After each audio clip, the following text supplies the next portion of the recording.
You know, Spectrum are not a household name nowadays as, say, the Masters or Easy Beats are, but people forget how big Spectrum were and how many great tunes Spectrum had. I mean, other than I'll Be Gone, tunes such as Super Body and Going Home, I often think that Mike Rudd and Bill Putt, who, again, you know, like Gulliver is sadly no longer with us, deserve far greater recognition as songwriters for their contribution to Australian music than they've received. Yeah. I guess it goes on record sales and all that sort of stuff. Sure. You know, and back then you didn't sell as many, so there wasn't as big a deal made of it as it is now, you know, that sort of thing. But yeah, I mean, there's a lot of people that really go unnoticed, for sure. I mean, for everyone that makes it, there's 1,000 out there that could have. Those years with Spectrum must have been an incredible period of your life.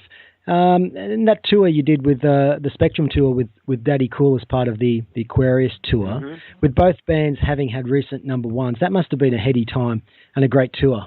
Yeah. What were your memories of playing with Daddy Cool on that tour, and also playing the first Sunbury in '72?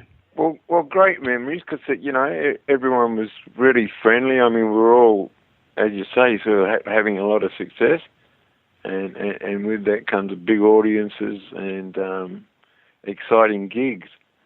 But I guess the memories was the friendships that I made on those tours with like Ross Hannaford and Gary Young and Ross.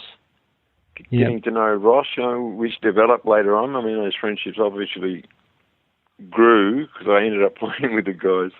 I guess you mentioned the What's Up Your Nose album there. That also had some fine moments, didn't it? Pie in the Sky, Esmeralda, Indelible Shuffle. I mean, they still sound great today. Yeah. And that was an area for me. One of the things that I learned with Spectrum was about songwriting and royalties. I'd never thought of that before.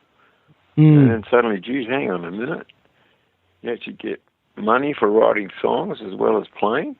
Well, I suppose that was, that business acumen, really, Ross Wilson was the forefront of that, wasn't he? You know, very much a forward thinker, you know, breaking into America and whatnot. Yeah. So you participated in the 1984 Spectrum reunion. Did you participate in any other reunions? No, just that one. Okay. And unfortunately, it didn't sort of finish as we'd have liked it. Yeah. It fell a bit short, and Michael decided to pull the pin on the last 4 weeks. Okay. And we ended up in Melbourne and stuff, but it was great to get back together, playing the songs. Sure. What prompted you to leave Spectrum and join up with Ross Wilson and Hannaford in Mighty Kong? I'd been with Spectrum for a long time. We'd done a lot of albums. Yep. I was writing more songs, and I guess in a nutshell, Ross Wilson made me an offer I couldn't refuse. Okay. He